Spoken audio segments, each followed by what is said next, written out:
Hi,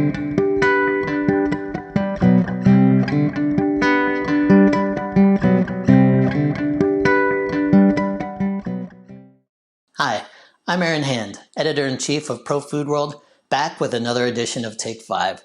So it's been a busy few months, lots of travel lately, but it's also been really great to visit with people in the industry again. One of the recent shows I was at was ISBT's BevTech in Frisco, Texas. It's a relatively small annual meeting, just a couple hundred people attending, but man, they do a really great job of bringing the industry up to speed. It's a heavy scientific and technical focus, and this year the theme was sustainability. So sustainability means different things to different people, and food and beverage manufacturers are approaching it in a number of ways. But one of the things that has become increasingly clear to me is that many companies are really taking the steps necessary to move beyond just the lip service or the greenwashing that might have been a little bit too common previously. Consumers are demanding improved transparencies, and brand owners are taking heed.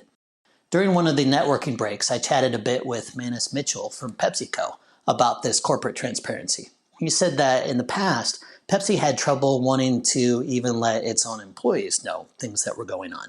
Now there's a great transparency, even externally, that many of the challenges that PepsiCo faces and how they're handling them, it's been a big change in industry overall, Mitchell says.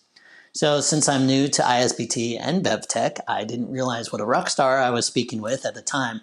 Later that day, actually, Mitchell received the Circle of Honor, ISBT's highest award, for his years of dedication to ISBT and the beverage industry. He is only the 15th recipient of the award in its 69-year history.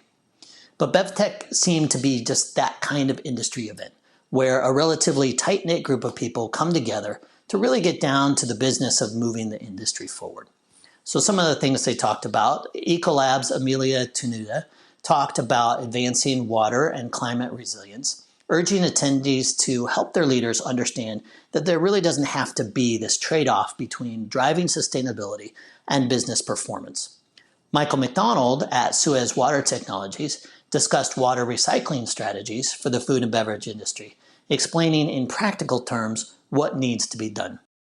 One presentation I thought was interesting was from Rob McCaig at Flavor Active.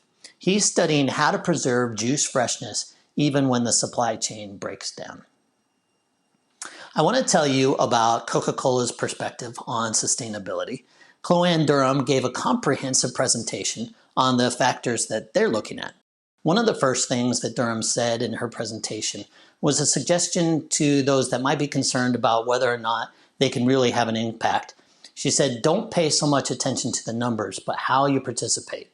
She added, we're all driving the industry. How do we do that together?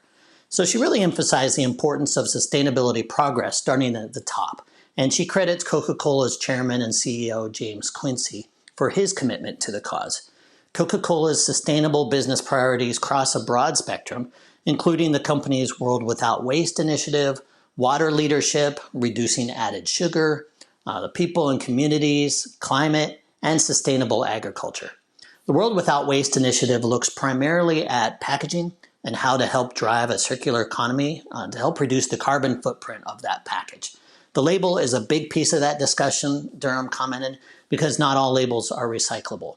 And Coca-Cola has a goal to make 100% of its packaging recyclable by 2025 and use at least 50% recycled material in its packaging by 2030. The company has reached 90% on the first goal and is using 23% recycled material in its packaging so far.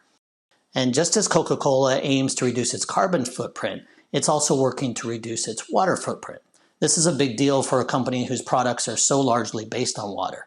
But their efforts have a lot to do with smart water policies and helping to increase water security where they operate.